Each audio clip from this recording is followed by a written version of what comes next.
UPI பரிவர்த்தனைகளின் பயன்பாடு இப்போது சர்வசாதாரணமாகிவிட்டது. யுபிஐ மூலம் பணம் செலுத்துதல் சில நொடிகளில் நிறைவடைகிறது. நீங்களும் யுபிஐ சேவையை அதிகம் பயன்படுத்துகிறீர்கள் என்றால் உங்களுக்கு ஒரு முக்கியமான செய்தி இருக்கிறது.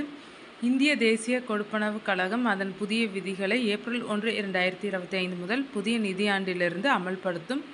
இதில் வங்கிகள் மற்றவர்களுக்கு வழங்கப்பட்ட மொபைல் எண்களையும் செயலற்ற மொபைல் எண்களையும் நீக்கும். இது யுபிஐ பரிவர்த்தனைகளை மிகவும் பாதுகாப்பானதாக்கி மோசடி பரிவர்த்தனைகளை நிறுத்தும். வங்கிகள் பல மொபைல் எண்களை நீக்கப் போகின்றனர். ஒரு நபரின் பெயரில் மற்றொரு நபர் பயன்படுத்தும் மொபைல் எண்களையும் இனி பயன்பாட்டில் இல்லாத மொபைல் எண்களையும் ஏப்ரல் 1, 2025 முதல் நீக்குமாறு அனைத்து வங்கிகளுக்கும் இந்திய தேசிய கொடுப்பனவு கழகம் உத்தரவிட்டுள்ளது.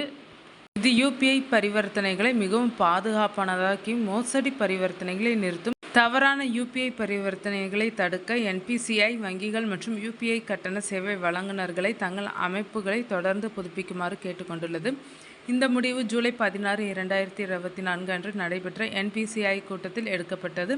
மேலும் புதிய விதிகள் ஏப்ரல் 1, 2025 முதல் அமலுக்கு வரும். தோல்வியுற்ற அல்லது தவறான பரிவர்த்தனைகளை தடுக்க வங்கிகளும் யுபிஐ கட்டண சேவை வழங்குநர்களும் ஒவ்வொரு வாரமும் மொபைல் எண்களின் புதுப்பிக்கப்பட்ட பட்டியலை தயார் செய்ய வேண்டும். யுபிஐ பயனர்கள் இதை பற்றி அறிந்திருக்க வேண்டும்.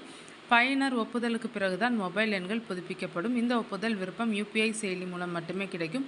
பயனர் சம்மதிக்கவில்லை மற்றும் மொபைல் எண்ணை புதுப்பிக்கவில்லை என்றால் அந்த மொபைல் எண் மூலம் எந்த யுபிஐ பரிவர்த்தனைகளும் சாத்தியமில்லை.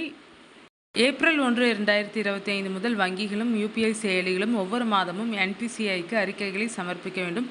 இதில் மொபைல் எண்களுடன் இணைக்கப்பட்ட யுபிஐ ஐடிகளின் எண்ணிக்கை, செயலில் உள்ள பயனர்களின் எண்ணிக்கை மற்றும் யுபிஐ அடிப்படையிலான பரிவர்த்தனைகளின் எண்ணிக்கை பற்றிய தகவல்கள் இருக்க வேண்டும். வாடிக்கையாளர்களுக்கு யுபிஐ வசதியை மிகவும் பாதுகாப்பானதாக மாற்றுவதற்காக இந்த மாற்றங்கள் செய்யப்படுகின்றன. உங்கள் மொபைல் எண்ணுடன் இணைக்கப்பட்ட யுபிஐ பயன்பாடுகளை எளிதாக பயன்படுத்த விரும்பினால் அவற்றை புதுப்பித்த நிலையில் வைத்திருக்க வேண்டும்.